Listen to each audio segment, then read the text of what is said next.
Bonjour. Greetings, my friends and relatives. My spiritual name is Nigan the Way We Done, or the Thunder Before the Storm. My colonial name is Clyde Bellecourt. It is always an honor to speak to Indigenous leadership and people of the world. Allow me to give you a brief history of the International Indian Treaty Council, the Permanent Forum on Indigenous Issues of the United Nations, Economic and Social Council.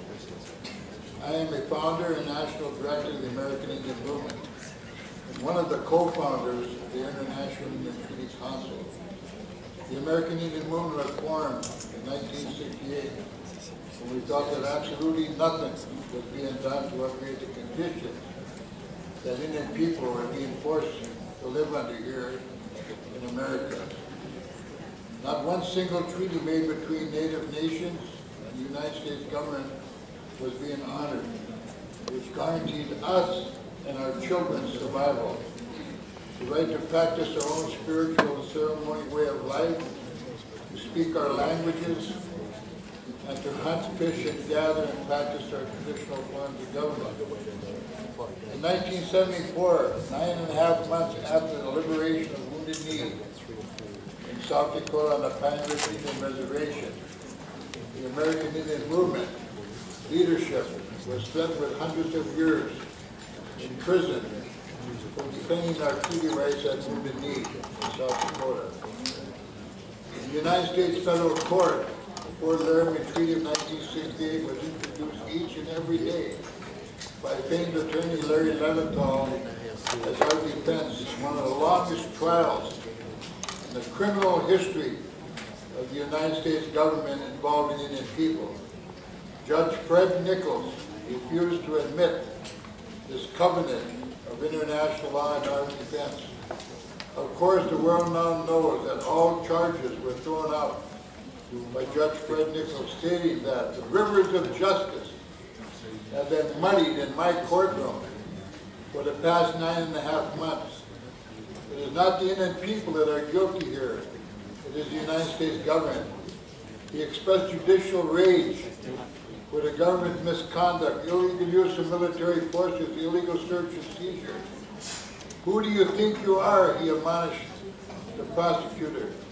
You cannot use military forces anywhere in the world without presidential or congressional approval, and then threw out all charges. Following all these events, the American Indian Movement leadership decided that we had to form a treaty council to bring our case before the world communities, or we would never survive as a people because of the ongoing attempts to annihilate us, the continued violation of our treaties, the destruction of our natural resources, and attacks on our traditional way, including the century-old long savage of the federal boarding school systems. This first meeting took place on the Standing Rock Sioux Reservation in South Dakota. The traditional leadership and delegates from 96 nations attended this historical greeting, this historical gathering. It was determined that we would never survive as a people unless we reached out to the world community and bring our case before the world court.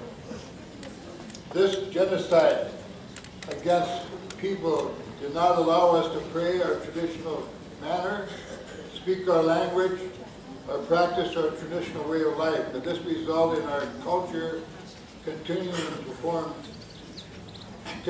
in one form or another the way very day. In 1975, the International Treaty applied for the United Nations non-government organizational status. In 1977, it was granted, being the first indigenous organization to achieve this recognition. In September of that year, International Treaty Council hosted the International Conference and met in Geneva. This concluded 282 delegates from throughout the Western Hemisphere, many of them from Central and South America that were in political exile. The Permanent Forum on Indigenous People here today was the result of the conference in Geneva that reached out to over 370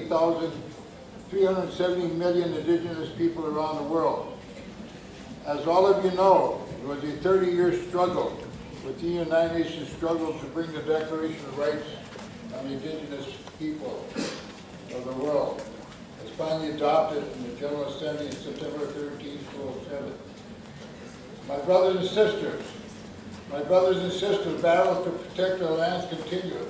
And 75% of all energy resources in North America are still on Indian land.